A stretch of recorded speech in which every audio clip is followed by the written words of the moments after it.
and welcome to Education 741 Improvement in Reading. This is Kristen Dembrowski, and today we're going to talk about the various types of running records that are available on the market. You may have wondered, why are there so many, and how are they different, and what can I expect from each of them? Today I'm going to run down the three most popular. The first is Teachers College, also called Units of Study or Lucy Calkins. We also have Fastbridge and Fountas and Pinnell. First, let's take a look at Lucy Calkins and the Teachers College Units of Study running records. This is a running record protocol that's designed to go with the Lucy Calkins Units of Study, and levels A through K come with an adorable little colored reader that the student gets to hold in their hands. They're published by Caden Publishing, and the student gets to look at the cover and flip through the entire pages, and they read the book from cover to you. These are actual authentic books that you could go to any library and check out. So they were not created as a reader for a purpose, but the Units of Study sourced these and identified them as texts to use for a running record. On your assessment protocol, the first thing that you would do is read an introduction to the book. Under book introduction here, it says to put a post-it on page 7 to mark the end of the running record. That's the point at which the student can continue to read out loud to you or can read to themselves in their head. I always like to give students the option, but the first 100 words ends on page 7. You would show the cover of the book to the student and read the little blurb right here that kind of gives some information about what the student will be doing and about the book. It's also a nice opportunity for students to hear names read out loud so that they don't struggle with those name pronouns, the nouns and other pronouns that might be troubling. Then we listen to the students read about 100 words, and we follow along and mark any errors or self-corrections that they make. There's plenty of room above and below the text for you to code, to write what the student actually says, and then over on the right-hand side, you would mark whether it was an error, whether they self-corrected, and whether you have interpreted their error as based on meaning, syntax, or visual cues. Which cueing system are they using when they made that error and or when they made the self-correction? You would tally that all up at the end to see how many errors or self-corrections they made based out of 100 words. There's also a section where you can mark any behaviors that you notice while the student is reading. Are they tackling multisyllabic words? Are they self-monitoring without prompting? Things like this. The reading behaviors change based on the level that the student is reading. Then you calculate their accuracy rate. Since it's out of 100 words, it's pretty short and sweet. If they got 96 to 100% correct, they are independent with their accuracy. We're not commenting at all on comprehension yet. If they got between 90 and 95, they were instructional with their accuracy. Below 90%, you can probably discontinue the running record and go for a lower level. If they did read 90% or better accurate with the miscue analysis, then you would move on to a retell. You simply ask the student to retell the story, and if they stall, you can give them nondescript prompting like, can you say more about that, without leading them at all. And you would do your best to jot down word for word what the student says on their retelling and any notes that you noticed. I typically like to record it or type it because I'm much faster at that and I don't want to miss anything that the student says. Then there are some comprehension questions. There are 4, and you would ask these students these questions unless they already very clearly answered them in the retell. The question is provided as well as some items we are looking for them to mention in their response. If they simply say that word for word, you can go ahead and circle it, or if they say something else, you can use the blank space to write down what they say. That will help you analyze how they are comprehending and where they're having trouble understanding the text. At the very end of every protocol is a rubric where you would want to circle yes to all of these to determine if a child is independent. If you circled no to any of these, then you would need to go to a lower level and repeat. If you did answer yes to all of these, you would go to a higher level and repeat to see if you can figure out where their ceiling is for accuracy and comprehension. So we're considering them to be independent if they are at least 96% accurate, if they read at a fluent rate, and according to a rubric that's provided, and if they demonstrated comprehension through either a really awesome accurate retell and or mostly accurate retell and acceptable responses to 3 out of the 4 comprehension questions. So the goal for the Teachers College running record is to find the student's highest independent level. What's next is you retest until you find their floor and their ceiling, and that would give you their range of independence, because most students, at least beyond kindergarten and first grade, typically have a range where they're very comfortable. And at least in my district, the goal is to do this at the beginning of the year, at the end of the year, and really based on any time that you notice that they've made some movement. So we don't want to just test kids just because, we always test them in January, but if we have evidence that based on some informal running records that we've done with them, based on some other measurements that they're ready to try a higher level, then we might give them another running record protocol. The reason why we're very judicious with not wanting to burn through our protocols is because we only have 2 at every level. And when the students become too familiar with them, then their results are not as accurate. For Teachers College, as I mentioned, there are 2 texts at every level, and they are both fiction.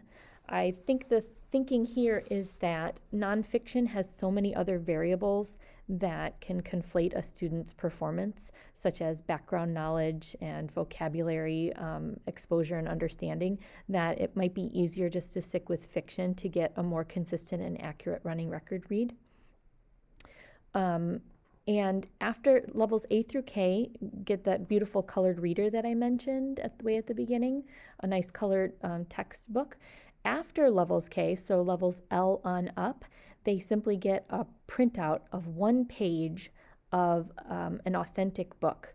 So that's a little more challenging for levels L and up, and a big leap going from level K to level L. Now, instead of an entire book where I get to read the beginning, middle, and end, I'm thrown in the middle of a story, and I'm reading about 100 words out loud, but maybe 200 to 300 words of a story, an authentic text that exists in a library, but it might be challenging or it might be more challenging for some students to jump in the middle of a text that they're not familiar with. So the blurb that we read in the beginning is to kind of catch them up to speed on what's happening in the book.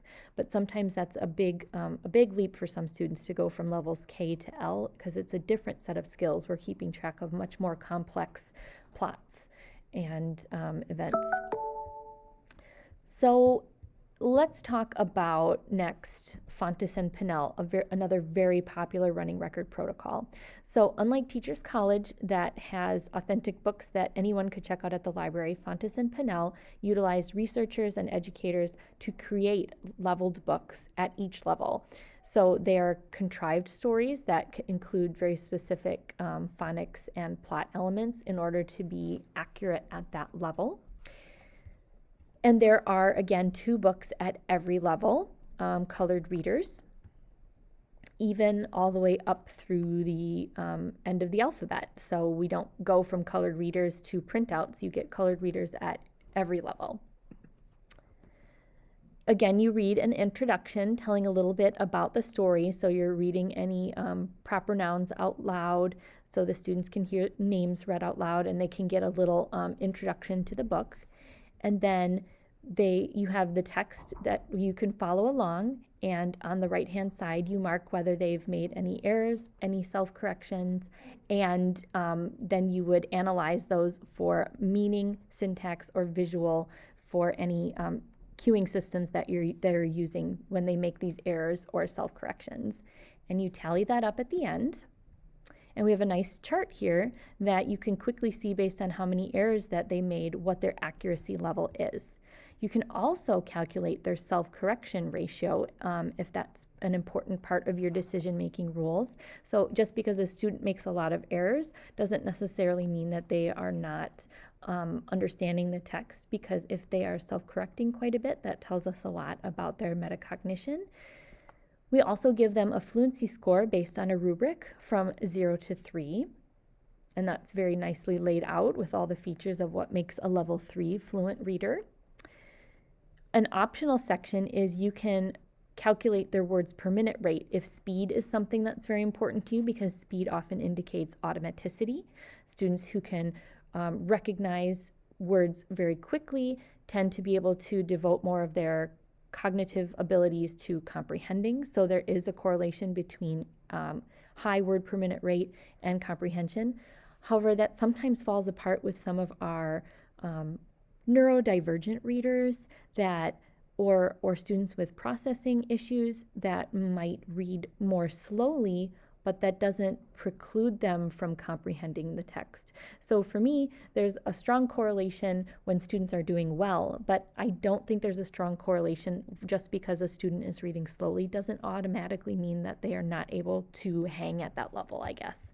I'm thinking about our students with IEPs and our neurodivergent students that we might need to look at a little differently. Then again, at the end, there is a comprehension conversation, and we typically have 3 types of questions. There's within the text questions, which are questions that we could literally go back in the story and point to the answer. There's beyond the text questions, where students have to do some inferencing and make some educated guesses. And there's about the text questions. And this sample here, they're combined because this is a lower level, but sometimes they're teased apart. And about the text questions might be questions that question the author or purpose or the craft of the story in some way. So that way, when you give a student a comprehension score, you can say, you know, they really showed a relative strength at text-based questions within the text. So they're reading very explicitly for detail, but when I ask them implicit or beyond the text questions, they really struggled with that. So now I know what skills that we need to work on together. At the end, you get to give them a score based on how many comprehension questions they answered correctly. So a 6 to 7 is excellent comprehension. However, what about that accuracy and fluency measure that we took as well? We need to consider overall, is the student hanging at this level? Are they independent? Or are they still instructional or even frustrational? And that's where your district might need to have decision-making rules, like if this, then that. If they're 95 to 100% with their accuracy in levels A through K, and their reading comprehension score was a 5 or 6 satisfactory, and their fluency was a 2 to 3, then we'll say they're independent. So that needs to be teased apart to decide how you're going to determine the level that a student is independent. So what's next is, again, you want to keep administering until you find their floor and their ceiling. We're looking for independent instructional and frustrational levels, so you know where students are comfortable and where you can push in with their ZPD. And how often you administer them, much like Teachers College, you would want to do this when you have evidence that it's time for another one, that the student has shown growth, and you definitely don't want to burn through your 2 texts per level. So you'd want to be keeping a close eye on how they're showing you their growth with their independent reading to know when they're ready for another protocol. Last but not least, we have the Fast Bridge running record protocol, also called the CBM. And this is the one I'm the least familiar with, so please forgive me if I make any errors here.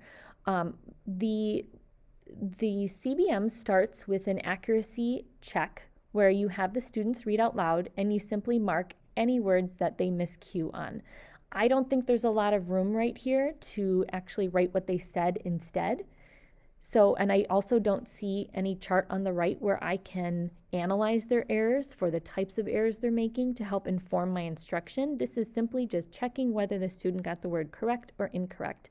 The numbers on the right-hand side let me know how many words were on that line, because in the end, my goal is to fill out the total words read minus the number of errors equals the words read correctly per minute. I'm simply interested in their accuracy and their speed. If I wanted to, I could write down their miscues and analyze them, but that is not part of this protocol. I'm looking for accuracy and speed to get words correct per minute. After that, I ask them for a retell. Pretend I'm a friend who does not know the story you just read. Start from the beginning and be sure to tell me all of the important parts. So our answers here that we're looking for students to list are listed by paragraph, and you can check them off when you hear them. You could also number them based on the order in which they gave you those details, so you could clearly see if they were able to retell in a linear fashion. I don't have a lot of room here for me to write any extras if they say something different or add a detail that's not here. So I'm just checking off whether they hit it or not to get a recall measure. And at the end, I indicate total detail items recalled and total seconds. So how quickly were they able to retell? Again, repeating myself, at the higher levels, I think there's probably a strong correlation between speed and accuracy and comprehension, but that correlation to me seems to fall apart with our striving and special needs students at the lower levels. For recall synthesis, we are asking this, we're giving a general idea of how well they recalled main ideas. So total synthesis items recalled, and then recall rating. Was their recall comprehensive, somewhat comprehensive, less than comprehensive, or not a comprehensive recall? And finally, we have comprehension questions. So the TK stands for text knowledge. So that's going to line up with questions that are text-based that I can find the answer and highlight it in the story. EK questions, elaborative knowledge, are questions where students need to do some inferencing or think beyond the text and put some ideas together in their head. So that's some great diagnostic information that would help me understand if which skills students have relative strengths at and which they need more help. So this is the FastBridge assessment. Is something that you would administer 3 times per year. You would do it in the fall and the winter and the spring. And each time you would do 3 passages to get their median score. So that winds up being 9 passages total per year. Unlike Teachers College and Fountas and Pinnell, we are not providing these levels to get a student's independent instructional and frustrational level. We are simply giving them the level that corresponds with the grade level they are currently in.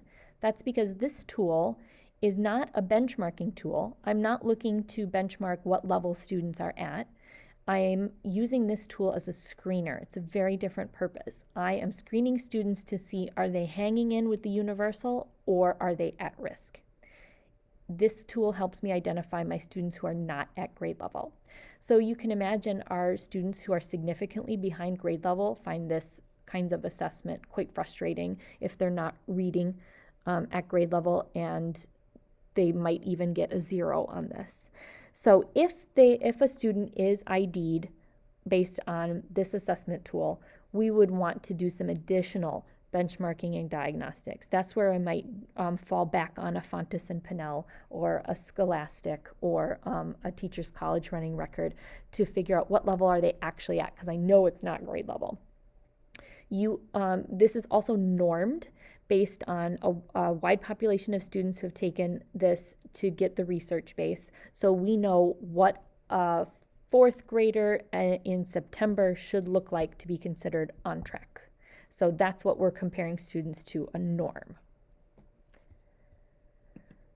There's two more assessments I'd like to talk about really quick. The informal running record form, I believe this is from Scholastic, is a great tool when you want to track whether students are ready for another running record protocol and just check in whether their book is a good fit. You would use this tool if you want to get an accuracy and fluency rating on a student. So you sidle up next to them during reading time and you say, I see you're on page 57. How about you go ahead and read me a paragraph? And then you would follow along over their shoulder and make any miscue marks on this page and analyze them to see whether this is a good fit book, or whether you'd like to give them a harder or an easier book if their accuracy level is above or below 96%. What about comprehension? What if we're not interested in accuracy or decoding because that's not something we're curious about with the child? We're actually curious about whether they're understanding the text. I have another option for you. From Teachers College Units of Study, they have a reading assessment for independent reading books that's called an in-book assessment. So we can use this with any student reading any book that we want to know whether they're understanding it. And we would, again, sidle up next to them during reading time, say, could you go ahead and read a part out loud to me if you were interested in their accuracy? So we could record how many miscues they made and some notes about the reading behaviors, or we could just skip that altogether and go, there's also a fluency measure where we can mark any reading behaviors that they are showing us. Or if we're just interested in comprehension, we can skip right to the second page that asks some specific comprehension questions. Tell me what has really stuck out in your mind so far. Explain what part seems important. Where does this story take place? So some general comprehension questions that would work for most books, where you can record the student's answers and think about whether that shows you evidence that this is a good fit book for the student and whether they're showing strong comprehension. I use these tools to help me determine whether it's time to do a proper benchmark. So to go to an official F&P text or a Teachers College text to do a formal running record. So based on this presentation today, I'd like you to think about these 8 categories in comparing and contrasting the different types of running records that we have available to us. How do they compare and contrast in terms of formatting and layout? Their purpose, we talked about lots of different purposes that they could have, even what they focus on within the running record, such as, a teacher's college does not put a lot of focus on miscue analysis. They seem to favor comprehension more, whereas the Fontes and Pinnell puts a heavy focus on accuracy and the miscue analysis, maybe even at the expense of comprehension. So a student might get 2 totally different levels if they took a F&P versus a teacher's college. The texts themselves, whether they're authentic or contrived, fiction or nonfiction. Think about the miscue analysis, the role that miscue analysis plays in the running record in determining whether a student is hanging in there or not. How fluency is measured. Is there a rubric? Are there behaviors? Is there nothing? Scoring. How easy is the scoring? How is the scoring completed? And then comprehension. What kinds of comprehension questions are we looking at? How are we measuring comprehension? What role does comprehension play in determining whether a student is at level or not? And then decisions and reporting, meaning once you have a running record protocol completed, what are you supposed to do next, and who are you supposed to share it with, and what do you do next for the student? So thinking about those 8 categories, how do our running records compare? Do you have one that you feel more comfortable with? Do you have one that is your favorite?